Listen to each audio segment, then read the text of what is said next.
چې د انسان د کامیابی د دنیا او د آخرت لپاره مهمه ذریعه اصلاح د عقیده ده. د انبیاء اولنۍ خدمت د عقیده د اصلاح نه شروع شوی چې ترڅو پورې عقیده نه وي اصلاح په هیڅ عمل کې هیڅ اثر نه پیدا کیږي او دغه عقیده اصلاح تر مرګ پورې خدای پاک دې موږ نه غواړي. کچېرې په مابین کې عقیده کې تردد راغی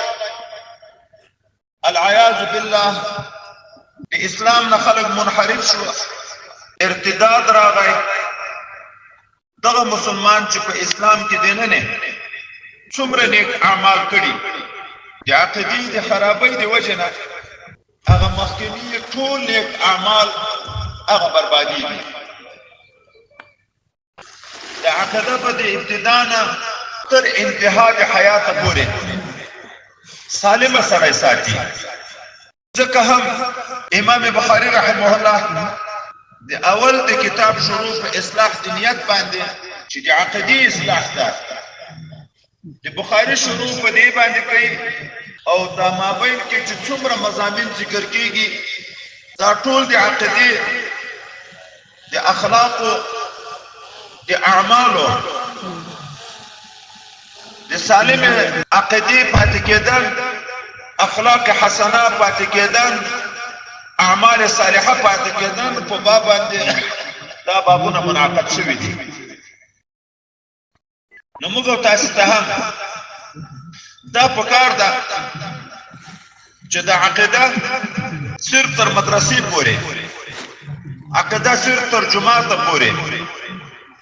عقیده صرف تر یو کلی پورې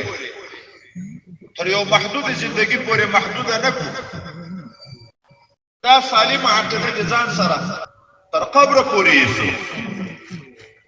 تر څو پورې چې قبر ته موږ ته په سالم عقیده باندې رسېدلی نه یو دا شیطان د موږ سره کمین کې ده همیش دپاره په موږ باندې حملې کوي چې موږ ایمانیات او اخلاقیات او اعمالیات فرعیات ټول رانه بربادوي. او دا عقیده لکه څنګه چې د ځان لپاره د اسلامي عقیدې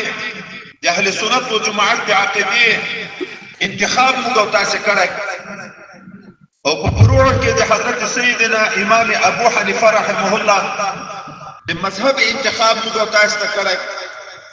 د اخلاق د اصلاح په لحاظ باندې موږ تاسو په مجموعه کې تقریبا اکثر د افغانستان خلقو د نقشبندیه طریقه د ځان لپاره منتخبه کړي. دا باید موږ د فراغت نه وروسته خپلو شاګردانو ته د فراغت نه وروسته په امامت کې خپلو مقتدیانو ته د فراغت نه وروسته په دفترو کې خپلو مامورینو ته د فراغت نه وروسته هر ما تحت چې موږ تر لاس لاندې راځي په هره شعبه کې دا عقیده ورته ورسو دا اعمال دا احکام چې څه د الله د موږ نه غواړي د کوم دپاره چې بعثت شوی